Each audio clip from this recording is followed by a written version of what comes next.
العالمین والصلاة والسلام علی سید المرسلین وعلی آلہ وصحبہ واہل بیتہ اجمعین اما بعد فاعوذ باللہ من الشیطان الرجیم بسم اللہ الرحمن الرحیم وَكَذَلِكَ جَعَلْنَاكُمْ أُمَّةً وَسَطًا لِتَكُونُوا شُهَدَاءَ عَلَى النَّاسِ وَيَكُونَ الرَّسُولُ عَلَيْكُمْ شَهِيدًا۔ حضرت صدر محترم، قابل احترام علماء کرام، معزز سامعین، میں اپنی بات شروع کرنے سے پہلے اپنا یہ فریضہ سمجھتا ہوں کہ آج اس قاسم العلوم میں جہاں میں حاضر ہوا اور آپ حضرات سے مجھے گفتگو کرنے کا موقع ملا، جب میں یہاں آیا اور اس سے پہلے بھی آیا تھا تو میرے سامنے میرے بہت ہی قابل احترام، جن کو میں اپنا وہ قریبی ساتھی سمجھتا تھا، وہ تھے ہمارے مسعود احمد خان صاحب، جو رحمۃ اللہ علیہ ہو گئے۔ میں جب یہاں آتا ہوں اور جب دیکھتا ہوں کہ ایک شخص کی محنت سے اس سرزمین پر مدرسہ بھی ہے، لڑکیوں کا اسکول بھی ہے، لڑکیوں کا مدرسہ بھی ہے، انٹر اسکول بھی ہے اور ڈگری کالج بھی ہے، اور اس طرح تمام اداروں کو اپنی قربانیوں کے بعد انہوں نے بنایا ہے۔ میں ان کے لیے جب ان کا انتقال ہوا تھا، اس وقت بھی میں نے ایک شعر کہا تھا کہ پھونک کر اپنے آشیانہ کو روشنی بخش دی زمانے کو۔ آج ان کا یہ بہار، ان کا یہ باغ جو لگا ہوا ہے، یہ باغ یہاں موجود ہے۔ ہماری دلی دعا ہے کہ اللہ تعالیٰ اس باغ کو سدا بہار بنائے، اور ان کے صاحبزادے محفوظ خان صاحب جو اس کی نگرانی کر رہے ہیں، اور یہاں کے تمام اساتذہ کرام اور ذمہ داران، اور اس کمیٹی کے صدر ہمارے بہت ہی قابل احترام حضرت مولانا تقی الدین صاحب دامت برکاتہم، جن کی صدارت اور جن کی رہنمائی میں اس انجمن کے ذریعے تمام اداروں کا کام چل رہا ہے۔ میں دعا کرتا ہوں کہ اللہ تعالیٰ ان کے اداروں کو قائم رکھے۔ بات دراصل یہ ہے کہ اس ملک میں ہماری ایک بہت بڑی ذمہ داری ہے۔ وہ ذمہ داری یہ ہے کہ اس ملک میں جب بھی مذہبی آزادی کے خلاف کوئی مسئلہ ہمارے سامنے آئے تو اس وقت دفاع دین کے لیے ہم کو اپنا فریضہ انجام دینا ہے۔ اس ہندوستان کی سب سے بڑی تاریخ یہ رہی ہے کہ جب اکبر کا زمانہ تھا، اور اکبر کے زمانے میں جب ایک فتنہ پھیلایا گیا، ہمیشہ فتنے پھیلائے جاتے ہیں، ایک فتنہ پھیلایا گیا، اور وہ فتنہ یہ پھیلایا گیا کہ اسلام کی عمر 1000 سال کی تھی، 1000 سال پورے ہو گئے، اب اسلام ختم ہو گیا، اب اس کے بعد اسلام نہیں رہے گا۔ تو اس زمانے میں کچھ ایسے علماء نے کہ جو علماء سو تھے، جنہوں نے دین کو دنیا کے لیے استعمال کیا تھا، جنہوں نے قرآن کی آیتوں کو فروخت کیا تھا، اس طرح کے چند علماء نے ان کے کان بھرے اور ان سے یہ کہا کہ اسلام چونکہ ختم ہونے والا ہے، اب کوئی دوسرا دین آ جائے گا تو بہتر یہ ہے کہ آپ ہی کوئی اپنا دین قائم کر لیں۔ ان کے نصیحت پر، ان کے کہنے پر انہوں نے دین الہی قائم کیا۔ دین الہی اسی ہندوستان میں قائم ہوا، اور ہندوستان میں دین الہی قائم کرنے کے بعد انہوں نے حرام کو حلال کیا اور حلال کو حرام کیا، جس کا اختیار اللہ تعالیٰ نے نبی کریم صلی اللہ علیہ وسلم کو بھی نہیں دیا۔ انہوں نے حج کو ساقط کیا، زکوٰۃ کو انہوں نے ساقط کیا، اور یہ کہا کہ زکوٰۃ دینے کی ضرورت نہیں ہے۔ اس طرح کے فیصلے کیے گئے۔ وہ وقت ایسا تھا کہ ان فتنوں کی وجہ سے اسلام پر ایک بڑی آفت آ رہی تھی، اور ایسا محسوس ہو رہا تھا کہ اگر اس فتنے کا مقابلہ نہ کیا گیا، کیونکہ اس کے پیچھے ایک بڑی طاقت ہے، ایک بڑی سلطنت کا ایک بڑا بادشاہ ہے، اس کی طاقت ہے، اس کی دولت ہے، اور ایک بڑا طبقہ لوگوں کا اس کے ساتھ لگا ہوا ہے۔ اگر اس وقت اس کا دفاع نہ کیا گیا اور اس کو دور نہیں کیا گیا تو اسلام کو بہت زیادہ نقصان اس ملک میں پہنچ سکتا ہے۔ تو ایسے موقع پر اسی سرزمین سے ہمارے ہندوستان کی سب سے عظیم عبقری شخصیت، جن کو علامہ اقبال نے کہا ہے، جن کے بارے میں کہ اگر ہندوستان کے بارے میں یہ پوچھا جائے کہ ہندوستان میں سب سے بڑی مذہبی شخصیت کون گزری ہے تو وہ مجدد الفسانی حضرت احمد سرہندی رحمۃ اللہ علیہ ہے۔ حضرت مجدد الفسانی جو اس سرزمین کے سب سے بڑے عالم میں شمار ہیں، عبقری عالم ہیں، وہ کھڑے ہوئے، اور انہوں نے کھڑے ہو کر کے اس فتنے کا مقابلہ کیا۔ اس کے لیے انہوں نے، چونکہ یہ فتنہ بادشاہوں کی طرف سے آ رہا تھا، تو انہوں نے بادشاہوں میں کام کیا، خطوط لکھے، اور ان کے دور میں آتے آتے جہانگیر آ گئے۔ جہانگیر کے زمانے میں انہوں نے جہانگیر سے ملاقات کی، ملاقات کے اندر انہوں نے اپنے سر کو نہیں جھکایا، سلام کرنے کے لیے سر کو جھکا کے جانا چاہیے تھا، جس کی پاداش میں ان کے لیے قتل کا فیصلہ ہوا۔ اور پھر پتہ نہیں اس کے دل میں کیا بات آئی کہ قتل کے فیصلے کو بدل کر ان کو عمر قید کی سزا دے دی۔ وہ جیل خانے میں چلے گئے اور وہ جیل خانے میں پہنچ کر کے پھر انہوں نے دعوت کا کام شروع کیا۔ وہ جیل خانے میں بڑے بڑے افسران، فوجی لوگ اور طرح طرح کے لوگ، بڑے بڑے لوگ تھے، ان سب کی ایک مجلس بنائی اور ان کے اندر انہوں نے دین کے سلسلے میں دعوت کا کام، صحیح اسلام کو پہنچانے کا کام شروع کیا۔ نتیجہ یہ ہوا کہ ان کی ان محنت کے نتیجے میں وہ فتنہ دور ہوا۔ صرف یہی نہیں بلکہ آئندہ اس کا یہ فتنہ نہ آئے، اس کے لیے انہوں نے اس خاندان کے اندر اپنے بیٹے خواجہ معصوم رحمۃ اللہ علیہ کو بھیجا، اور انہوں نے اس لیے بھیجا کہ تاکہ وہ پہنچ کر کے ان کے بچوں کی تربیت کرے۔ چنانچہ ان کے تربیت کے نتیجے میں اس خاندان کے اندر ایک ایسا بادشاہ پیدا ہوا جس کا نام عالمگیر اورنگزیب عالمگیر رحمۃ اللہ علیہ ہے، جن بادشاہ کے بارے میں یہ کہا جا سکتا ہے کہ وہ اپنے وقت کے بہت بڑے ولی تھے۔ وہ بادشاہ کے ساتھ اپنے وقت کے بہت بڑے ولی تھے، اور اللہ تعالیٰ نے ان کو دین سے اور دین کی حمیت بے پناہ ان کے دل میں پیدا کی تھی۔ یہی وجہ ہے کہ آج ہندوستان کے اندر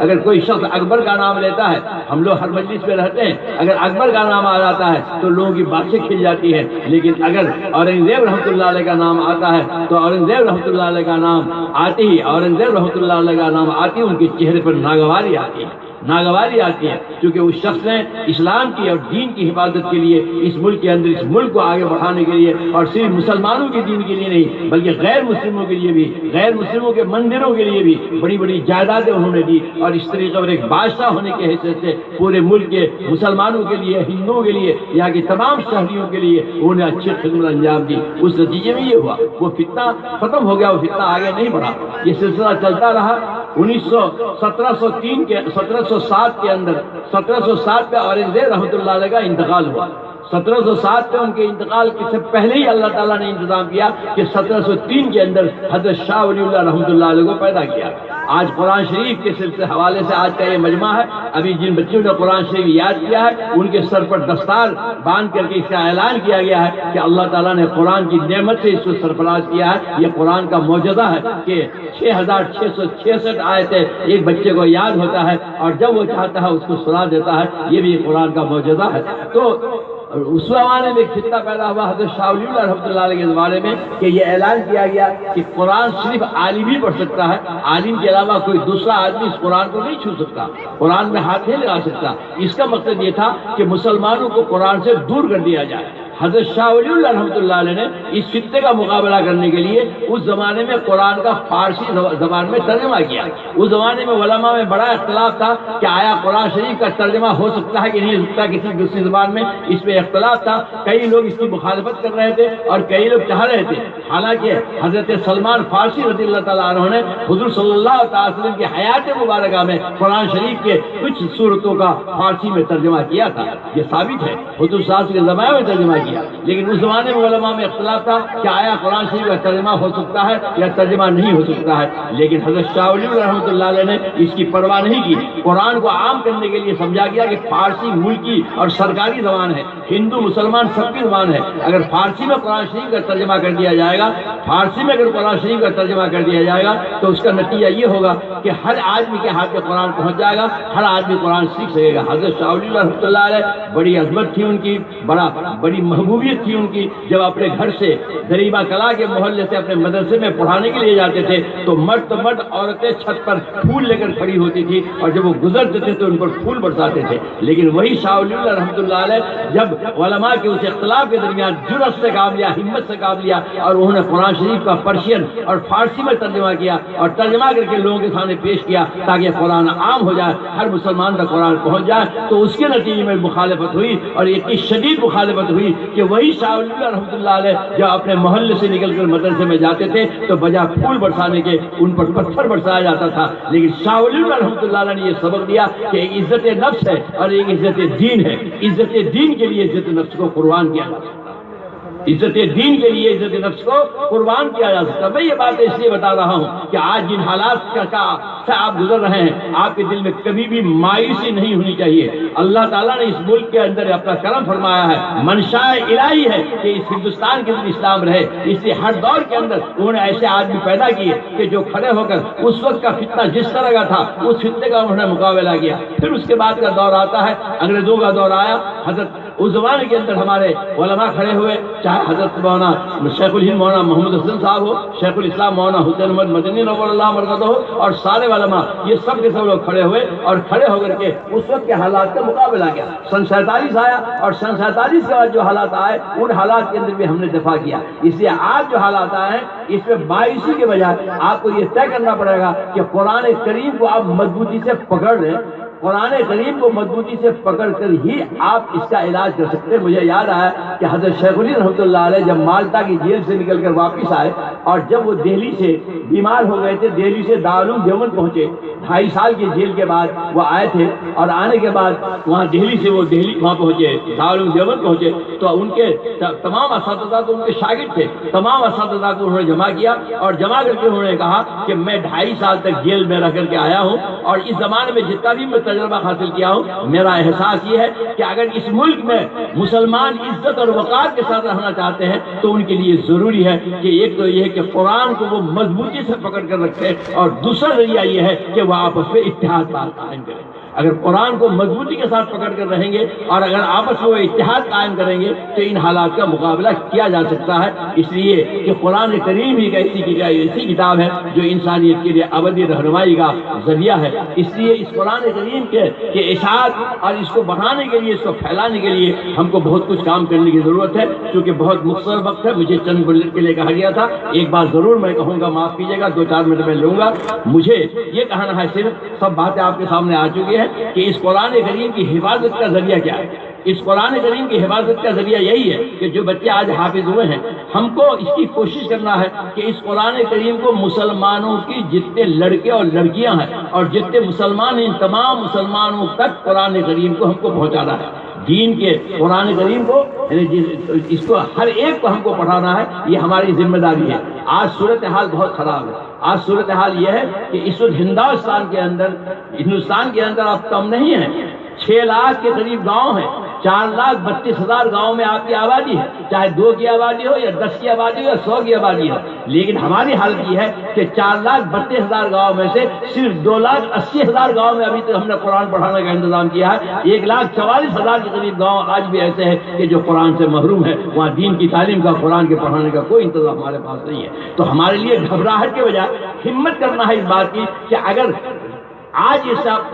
ہندوستان کے نصاب کا بھگوا کرن کر کے اس کے اندر یہ رامائن کو شامل کرنا چاہتے ہیں تو کرتے رہیں، لاتے رہیں۔ ہم قرآن پڑھا کر کے بھیجیں گے اور ہمارا بچہ جب قرآن پڑھ کر کے جائے گا تو قرآن کا رنگ حق کا رنگ ہے، اس کا رنگ باطل کا رنگ ہے۔ انشاءاللہ حق کے رنگ پر باطل کا رنگ غالب کبھی نہیں آئے گا۔ اس سے ہم کو اس وقت فکر اس بات کی کرنی ہے کہ میرا کوئی بھی ایسا بچہ نہ رہ جائے کہ جو قرآن سے محروم ہو۔ آج صورتحال عجیب سی ہے کہ آج 100 میں سے 4 بچہ صرف آپ کا قرآن شریف پڑھ رہا ہے، 100 میں سے صرف 4 بچہ آپ کا قرآن شریف پڑھ رہا ہے۔ 1,08,000 ہم نے مدرسے بنا رکھے ہیں، اس میں کوئی شک نہیں ہے۔ مدرسے بہت محنت کر رہے ہیں، بہت پھیلا رہے ہیں، لیکن مدرسوں کی شکل یہ ہے کہ پورے ہندوستان کے اندر ہر جگہ ہم نہیں پہنچ پا رہے ہیں۔ آپ لوگوں کی دعاؤں سے پچھلے 45 سال میں مجھ کو 1,30,000 گاؤں میں جانے کا اتفاق ہوا ہے۔ یہ اللہ کی نعمت ہے جس کو تحدید نعمت کی بنیاد پر میں کہہ رہا ہوں۔ 1,30,000 گاؤں میں مسلمانوں کے پورے ہندوستان کے اندر مجھے جانے کا اتفاق ہوا۔ میں نے بہت قریب سے دیکھا ہے آپ کی حالت۔ میں نے دیکھا کہ ایک جگہ جہاں پر ایک مدرسے کی ضرورت ہے اور 5-5 مدرسہ چل رہا ہے، 5-5 مسجدوں میں تعلیم ہو رہی ہے، اور 25-25 میل تک، 30-30 میل تک کہیں پر بھی کوئی انتظام قرآن شریف پڑھانے کا نہیں ہے، قرآن شریف پڑھانے کا انتظام نہیں ہے، جس کا نتیجہ یہ ہے کہ اتنے انتظام کے باوجود صرف 100 میں سے 4 بچے قرآن شریف پڑھ رہے ہیں، اور 100 میں سے 52 بچے جو ہمارے اسکولوں میں پڑھ رہے ہیں، ان بچوں کی ایمان و عقیدے کی حفاظت کا ہمارے پاس کوئی نظام نہیں ہے۔ آج جن حالات سے گزر رہے ہیں آپ بتائیے کہ اگر 52% بچے ہمارے ہیں کہ جو دین سے ناواقف ہیں اور 4% ہی ہمارے صرف قرآن شریف پڑھ رہے ہیں، تو جو چیلنج آتا ہے کیا یہ آرزو سے اور تمناؤں سے اور دعاؤں سے فریاد سے ہوگا؟ نہیں، اس کے لیے اقدام کرنا پڑے گا، جسے نبی کریم صلی اللہ تعالی وسلم نے اس کے لیے اقدام کیا کہ مکے میں 13 سال تک افراد تیار کیا، اور جب مدینہ تشریف لائے تو یہاں آنے کے بعد فوراً آپ نے مسجد نبوی کی تعمیر کر کے وہاں پر 2 حلقہ قائم کیا، ایک علم کا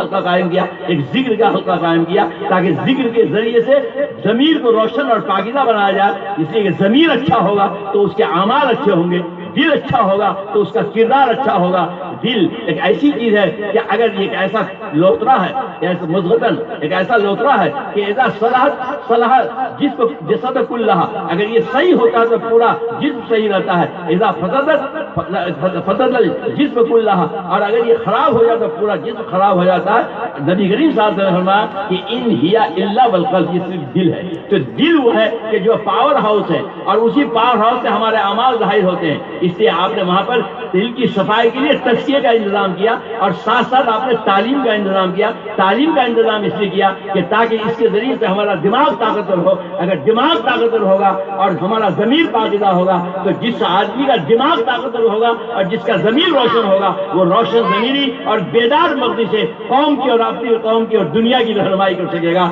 اور جس کے اندر 2 صلاحیتیں نہیں ہوئی وہ رہنمائی نہیں کر سکتا۔ یہ امت پوری کی امت ایک زندہ امت ہے، یہ رہنما امت ہے، آپ کی ذمہ داری ہے کہ قرآن کو آپ پوری دنیا انسان تک پہنچائیں۔ اگر آج آپ 700 کروڑ کی تعداد میں پوری دنیا میں اگر آج انسان موجود ہے، 700 کروڑ انسان اس وقت پوری دنیا میں ہیں، یہ 700 کروڑ انسانوں میں 150 کروڑ صاحب ایمان ہیں، صاحب قرآن ہیں، یہ صاحب ایمان صاحب قرآن جو 150 کروڑ ہیں، ان کی یہ ذمہ داری تھی کہ اس قرآن کو یہ 450 کروڑ جو ایمان سے معروف ہے اس قرآن تک کو پہنچا دے، لیکن ہم اپنے کو بھی نہیں پہنچا سکے، اور اس ملک میں 1250 سال سے ہیں، 1250 سال سے رہنے کے بعد ہم اپنے پڑوسیوں کو اپنے قرآن کی حقیقتوں کو نہیں بتا سکے۔ نتیجہ یہ ہوا کہ جن کے لیے آج ہم کہہ رہے ہیں کہ وہ یوں کر رہا ہے، ان کو موقع مل گیا، وہ ہمارے مخالفین آئے اور اسلام کی غلط تصویر انہوں نے پیش کیا، اور ہم نے اپنے قول سے صحیح تصویر پیش نہیں کیا بلکہ اپنے عمل سے ہم نے غلط تصویر پیش کیا۔ اس لیے کوئی مشکل حالات نہیں ہے، ان حالات کے اندر ہم کو اس وقت حکمت عملی اپنانی پڑے گی کہ اس وقت اپنے اعمال کو درست کر کے اور اپنے حالات کو ٹھیک کر کے اور قرآن شریف کو عام کر کے، قرآن کی تعلیمات کو عام کر کے اور غیر مسلموں تک قرآن کی اچھی باتوں کو پہنچا کر کے اس نفرت کی فضا کو ہم کم کر سکتے ہیں۔ اس کے لیے ہمارے پاس ایک راستہ ہے، اللہ تعالیٰ نے فرمایا ہے، خود فرمایا کہ تبلونکم فی اموالکم وانفسکم ولتسمعن من الذین اوتوا الکتاب من قبلکم اذًا کثیرا فإن تصبروا وتتقوا فإن ذلک من عزم الامور۔ اگر ایسی صورتحال تمہارے درمیان پیش آ جائے، ایسی حالات سے تم گزرو کہ جب تمہاری جان بھی خطرے میں ہو اور تمہارا مال بھی خطرے ہو، دونوں آزمائش ہو، مطلب کہ تم کو ہم آزمائیں گے، مال میں بھی جان میں بھی، ایسے عہد میں آپ داخل ہو جائیں کہ جس زمانے کے اندر آپ کی جان بھی خطرے میں ہو اور آپ کا مال بھی خطرے میں ہو، اور ظاہر ہے کہ اسی کی وجہ سے آج خوف کا ایک ماحول ابھر رہا ہے، ایک خوف کا احساس بڑھ رہا ہے کہ ہم یہ سمجھتے ہیں کہ ہماری جان بھی خطرے میں اور ہمارے مال بھی خطرے میں ہے۔ قرآن نے کہا کہ ایک تو اس صورت ہو، دوسری صورت یہ ہے کہ تمہارا جو پڑوسی ہوں وہ پڑوسی اس طرح کے ہو، 2 طرح کے لوگ ہوں گے، ایک وہ کہ جن کو ہم نے تم سے پہلے کتاب دی تھی، کون؟ یہود و نصارہ، توریت اور انجیل ہم نے ان کو پہلے دی، والذین اوتوا الکتاب من قبلکم، جن کو ہم نے تم سے پہلے کتاب دی، والذین اشرکوا، اور ایک طبقہ وہ ہوگا جو مشرکین کا ہوگا، وہ مشرکین جو ہمارے برادران وطن ہیں، جو ہندوستان میں ہمارے بھائی ہیں، یہ برادران وطن ہیں، تو یہ مشرکین ہیں۔ کہا کہ وہ طبقہ جو یہود و نصارہ کا ہوگا اور وہ طبقہ جو مشرکین کا ہوگا، ان میں سے کچھ لوگ ایسے ہوں گے کہ جو ایسی باتیں کہیں گے کہ اذًا کثیر اور تم کو سخت تکلیف پہنچے گی۔ آج ہم انہی حالات سے گزر رہے ہیں، سخت تکلیف ان کی باتوں سے تم کو پہنچے گی۔ ہم ان کے بیان باتوں کو لوٹا رہے ہیں۔ ابھی ہمارے دوست مولانا خالد ملکی صاحب ابھی بیان کر رہے تھے کہ صاحب یہاں کا چیف منسٹر کیا کہہ رہا ہے، تو یہ ایسی باتیں کہیں گے کہ جس کی وجہ سے تمہارے دل کو شدید تکلیف پہنچے گی۔ تو کرنا کیا ہے؟ کرنا کیا ہے، اس کے لیے کیا طریقہ ہے؟ قرآن نے کہا کہ دو ہی طریقہ ہے، فَإِن تَصْبِرُوا وَتَتَّقُوا۔ ایک راستہ یہ کہ صبر کا معنی حبس کا معنی رکو، یہ حالات پیش آئے ہیں تو ایک دم تم بھی تیش میں آ کر کے اس رد عمل مت دو، بلکہ رک کر کے غور کرو اور دو چیزوں کا جائزہ لو۔ ایک تو تم یہ جائزہ لو کہ تمہارے اندر خامیاں کون سی ہیں جن کی وجہ سے ان حالات کا تم کو سامنا کرنا پڑ رہا ہے۔ دوسرا یہ کہ ان حالات کا مقابلہ کرنے کے لیے تم حکمت عملی کیسی تیار کر سکتے ہو، اس کے لیے غور کر کے حکمت عملی تیار کرو اور پھر ہمت کے ساتھ آگے بڑھو۔ ایک کام تو یہ کرنا پڑے گا، دوسرا کام یہ کرنا پڑے گا کہ تتقوا، اپنے اعمال کو درست کرنا پڑے گا۔ اگر آپ کے اعمال درست نہیں ہوں گے تو ظاہر ہے کہ یہ ایسے حالات کا آپ کو شکار ہونا پڑے گا۔ خود نبی کریم صلی اللہ علیہ وسلم نے فرمایا حالات بدتر ہو جائیں گے تو ظالم قسم کا بادشاہ تم پر مسلط کر دیا جائے گا، ظالم قسم کا حکمران تم پر مسلط کر دیا جائے گا اگر تمہارے اعمال خراب ہوں گے۔ تو دوسرا یہ کہ تتقوا، آپ ایمانداری سے سینے پر ہاتھ رکھ کر کے جائزہ لیجیے کہ میرے معاشرہ کا کیا حال ہے، میرے معاشرہ کا کیا حال ہے، میرے معاشرہ کہاں ہے، کتنے پانی میں ہے، کس طرح کے حالات سے ہمارا معاشرہ گزر رہا ہے۔ ان تمام چیزوں کو درست کریے۔ اگر یہ دو کام کو ہم درست کر لیتے ہیں تو اللہ تعالیٰ نے فرمایا یہ کام ایسے حالات کے لیے، یہ کام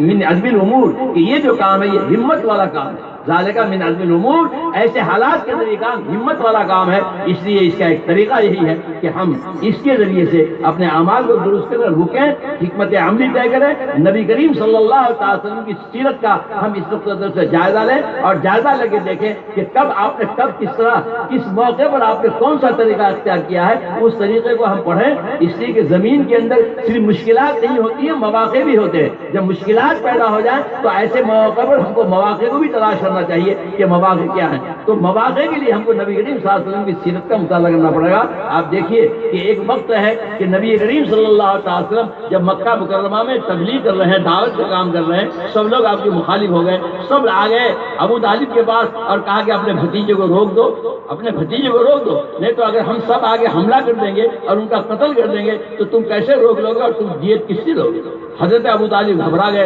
اور کہا ان سے کہ جا کے ان سے کہہ دو کہ وہ جو چاہیں گے، دولت، عزت، شہرت، دولت، عزت، عورت، جو چاہیں گے ہم سب دے دیں گے۔ یہ تمام باتوں سے گھبرا کر ابو طالب حضور صلی اللہ علیہ وسلم کے پاس گئے۔ حضور صلی اللہ علیہ وسلم نے جب عرض کیا انہوں نے تو آپ کی آنکھیں سرخ ہو گئی اور آپ نے فرمایا کہ اگر سورج اور چاند بھی میرے ہاتھ پر رکھ دیں تو میں اپنی اس دعوت کے کام سے پیچھے نہیں ہٹوں گا، اس دعوت کے کام سے میں پیچھے نہیں ہٹوں گا۔ اللہ کا جو پیغام ہے، جو انسانیت کے نام ہے، جو انسانیت کے فلاح و بہبود کے لیے قرآن کے اندر جتنی باتوں کو کہا گیا ہے انسانیت کے فلاح و بہبود کے لیے، ان کو میں دنیا کے سامنے پیش کروں گا۔ اس میں میں نہیں رک سکتا۔ آپ کو اگر خوف ہے تو آپ میرا ساتھ چھوڑ دیجیے، مجھ کو اللہ کے حوالے کر دیجیے۔ یہ دعوت کا کام، یہ ایسا کام ہے کہ جس کو ہم نے آج بالکل ترک کر دیا۔ دعوت کا ہم غیر مسلموں تک پہنچ کر کے اپنے بازار میں، مارکیٹ میں، ہر جگہ لوگوں سے ملتے ہیں، کبھی بھی ہم ان چونکہ خود نہیں جانتے تو ہم کسی موقع پر ان کے سامنے اپنی بات پیش نہیں کر سکتے۔ میں ایک واقعہ آپ کو سناتا ہوں، چھوٹا سا واقعہ ہے۔ میں کئی سال پہلے انگلینڈ میں تھا، وہاں پر مجھے ایک آدمی نے بتایا کہ ایک خاتون جو انگریز عورت تھی، اس نے اسلام قبول کیا، فاطمہ اس نے نام رکھا ہے۔ وہ بڑی 4-5 سال کے اندر اس نے اسلام کو خوب سمجھا اور اب اس لائق ہو گئی ہے کہ جو نئے مسلمان ہو رہے ہیں ان کو وہ اسلام کی تعلیم دے رہی ہے۔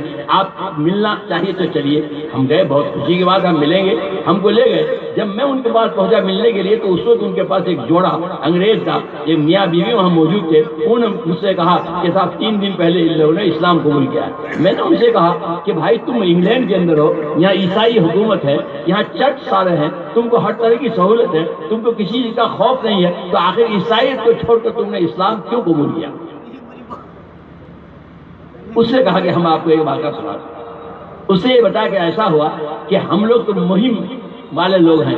پہاڑ کی چوٹی پر چڑھنا، سمندر کے لہروں میں گھسنا، یہ ہمارا مزاج ہے۔ ہم سمندر کے اندر گھسے اور سمندر کے اندر ہم جب گئے، بہت آگے دور تک گئے، وہاں سے جب ہم لوٹے تو ایک جگہ سمندر میں ایک مچھلی تڑپتی ہوئی آئی اور ہمارے کشتی پر آ گئی۔ ہم نے اس مچھلی کو پکڑا، ہم لے کر گھر آ گئے. گھر آ کر کے میاں بیوی دونوں مل کر کے اس کو صاف کیا اور ہم نے اس کو روسٹ کیا کھانے کے لیے. اس کا ہم کھانے بیٹھے تو ہم کو حیرت ہوئی اس بات سے کہ مچھلی کا جو ٹیسٹ تھا وہ میٹھے پانی کی مچھلی کا تھا، جبکہ وہ سمندر کی مچھلی تھی، نمکین پانی کی مچھلی تھی. سمندر کی مچھلی کا ٹیسٹ الگ ہوتا ہے اور میٹھے پانی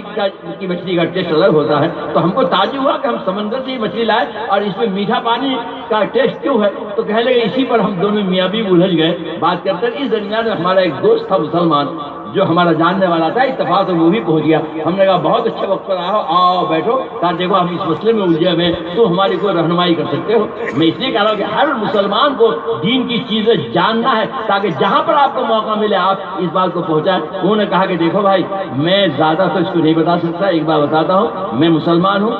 حضور صلی اللہ علیہ وسلم کے بارے میں بتایا کہ میرے پیغمبر آئے اور ان پر اللہ تعالیٰ نے کتاب نازل فرمائی اور اس کتاب کے اندر سمندروں کا جو ذکر آیا ہے وہ سمندروں کے ذکر کے اندر ایک آیت میں یہ کہا گیا ہے کہ ھذا عذب الفرات ھذا ملح الوجاج، کہ سمندر کے اندر جو پانی ہوتا ہے میٹھا پانی بھی ہوتا ہے اور نمکین پانی بھی ہوتا ہے. یہ قرآن سے ہم کو ملتا ہے. اس لیے ہو سکتا ہے کہ سمندر سے جہاں سے تم نے مچھلی اٹھائے ہو وہ مچھلی ایسی جگہ سے لیا ہو، ایسی جگہ سے مچھلی آئی ہو کہ جہاں کا پانی میٹھا ہو. چلے گئے دوسرے دن پھر ہم لوگ گئے اور جب وہاں پہنچے جہاں سے ہم کو مچھلی ملی تھی وہاں کا پانی اٹھایا اور پیا تو میٹھا پانی تھا. ہم کو حیرت ہوئی. ہم آئے پھر ان سے کہا کہ وہ کتاب لاؤ، تو قرآن شریف ہمارے پاس لائے. ہم وہ آیت ہم کو نکال کے دکھایا، ہم نے پڑھا تو ہم نے سوچا کہ آج سے 1500 سال پہلے جب اس کی تحقیق نہیں تھی اس کے بارے میں، سائنس اس طرح آگے نہیں بڑھی تھی، اس وقت قرآن نے بتایا کہ سمندر میں میٹھا پانی بھی ہوتا ہے، نمکین پانی بھی ہوتا ہے. تو کوئی انسان نہیں بتا سکتا، یہ خدا ہی کا کلام ہوگا اور اس لیے ہم مسلمان ہو گئے. تو میرا کہنے کا مطلب یہ کہ یہ جو ہمارے پاس ایک سرمایہ ہے انسانیت کے فلاح و بہبود کے لیے، اس کو پڑھنا، اس کو جاننا اور اس کو لے جانا، ہر جگہ پہنچانا، اس کی یہ ہماری ذمہ داری ہے. اس لیے پوری محنت اس بات پر کی جائے کہ قرآن شریف کو زیادہ سے زیادہ سمجھا جائے اور انسانیت کے تعلق سے، اقدام انسانیت کے تعلق سے، بین الاقوامی انداز سے پوری دنیا انسانیت کے لیے جتنی چیزیں لائی گئی ہیں ان چیزوں کو اپنے پڑوسیوں تک پہنچانے کی کوشش کی جائے. ایسا نہیں ہے کہ سارے لوگ ایک ہی طرح کے ہو جاتے ہیں. قرآن نے کہا ہے کہ لا ينهاكم الله عن الذين لم يقاتلوكم في الدين ولم يخرجوكم من دياركم ان تبروا وتقسطوا اليهم ان الله يحب المقسطين انما ينهاكم الله عن الذين يقاتلوكم في الدين ويخرجوكم من دياركم الظاهرون على اخراجكم الله تبارك. قرآن نے کہا کہ دو طرح کے لوگ ہوں گے تمہارے پڑوسی. ایک وہ ہوں گے جو مذہب کے نام پر تمہارا قتل کریں گے اور مذہب کے نام پر تمہاری آبادی کو جائیں گے، اور ایک طبقہ وہ ہوگا کہ لم يقاتلوكم في الدين، کہ جھگڑا وگڑا ہوگا لیکن مذہب کے نام پر تمہاری آبادی کو نہیں جاریں گے اور مذہب کے نام پر تمہیں قتل نہیں کریں گے. تو وہ طبقہ تمہارے پڑوسی ہوگا جو مذہب کے نام پر تمہارے ساتھ ظلم و ستم نہیں کر رہا ہے، تمہیں قتل نہیں کر رہا، تمہاری آبادی کو نہیں اجاڑ رہا ہے. اس کو قریب کرو، اور قریب کرنے کا دو ذریعہ بتایا کہ ان تبروا وتقسطوا الیہم. ایک تو ان کے ساتھ احسان کا معاملہ کرو، وہ بیمار ہو جائے اس کی عیادت کرو، وہ بھوکا ہو تو اس کے منہ میں ایک لقمہ تر ڈال دو، وہ مصیبت میں مبتلا ہو تو اس وقت تم اس کا معاون بناؤ. تبروا وتقسطوا الیہم، پڑوسی ہونے کی حیثیت سے جو اس کا حق ہے اس حق کو تم ادا کرو. اگر آپ اس طرح کا کام کرتے ہو تو وہ طبقہ جو انہی میں سے ہے وہ تمہارے ساتھ رہے گا. ہاں البتہ وہ طبقہ جو آج برسر اقتدار آ گیا ہے کہ جو مذہب کے نام پر تمہارا قتل کرتے ہیں، جنہوں نے گجرات میں کیا، پھر اس کے بعد مظفر نگر میں کیا، پھر اس کے بعد مظفر پور میں کیا. 48,000 فسادات اس ملک میں ہوئے، لیکن 48,000 فسادات میں 3 فساد ایسے ہیں کہ جہاں مذہب کے نام پر قتل کیا گیا، مذہب کے نام پر آبادی کو جاڑا گیا. ایسے لوگ جو اس میں ہیں ان لوگوں سے تمہارے تعلقات نہ رہیں، ان سے تم بچو اور دوسرے لوگ جو ان سے تعلقات قائم کرو. تو اس پر بھی ہم لوگ کو توجہ دینے کی ضرورت ہے. اگر ان چیزوں پر ہم آج کے دور میں عمل کریں گے تو انشاءاللہ ان حالات کا ہم مقابلہ کر سکتے ہیں. کوئی ایسی بات نہیں. ابھی اس ملک کے اندر آئین موجود ہے، اس ملک کے اندر ابھی آئین موجود ہے، اس ملک میں ابھی دستور موجود ہے، ہماری مذہبی آزادی آئین نے دی ہے. بے شک یو پی کے الیکشن کے بعد ان کی طاقت راجیہ سبھا میں بڑھ گئی ہو، لیکن ابھی کنسٹیٹیوشن کو تبدیل کرنے کی طاقت نہیں ہے. اب ہم کو یہ طے کرنا پڑے گا کہ 2019 کا جو معاملہ آ رہا ہے اس وقت جن چیزوں سے آج ہم گزر گئے اس کمیوں کو جانچ کر جان کر کے ان کمیوں کو دور کریں. اور 2019 کے الیکشن میں کیونکہ ہمارے پاس ہتھیار صرف ووٹ ہے، ووٹ کے علاوہ کوئی ہتھیار نہیں ہے کہ جن کے ذریعے سے ان کو پیچھے کریں. تو ان کو پیچھے کر کے ہم 2019 19 کے الیکشن کی ہم ابھی سے تیاری کریں، اور جو سیکولر جماعتیں ہیں ان سب پر بھی ہم زور ڈالیں. ہم لوگ بات بھی کریں کہ وہ سب متحد ہو جائے، جیسے بہار کے اندر سب لوگ متحد ہو گئے تھے کہ ان کو دھول چٹا دیا تھا. کاش کے یو پی میں بھی اگر یہ ہو جاتا تو آج یہ دن دیکھنا نہیں پڑتا، لیکن ایسا دن نہیں ہے کہ یہ ہمیشہ کے لیے ہے. تلک الایام نداولها بین الناس، یہ دن تو حضرت بدلتے رہتے ہیں، کوئی بات نہیں، یہ سیاست کا یہ حصہ ہے. یہ آج ہو گیا ہے، ایسا نہیں کہ ہم مایوس ہو کے بیٹھ جائیں. ہم اپنے کو بھی صحیح کریں اور ان حالات کو بھی درست کریں. اگر ایسا ہم کرتے ہیں تو انشاءاللہ ہم اس ملک کے اندر وقار کے ساتھ اور عزت کے ساتھ زندگی گزاریں گے. اللہ تعالیٰ آپ کو ہم کو سب کو اپنی مرضیات پہ چلنے کی توفیق عطا فرمائے. ہمارا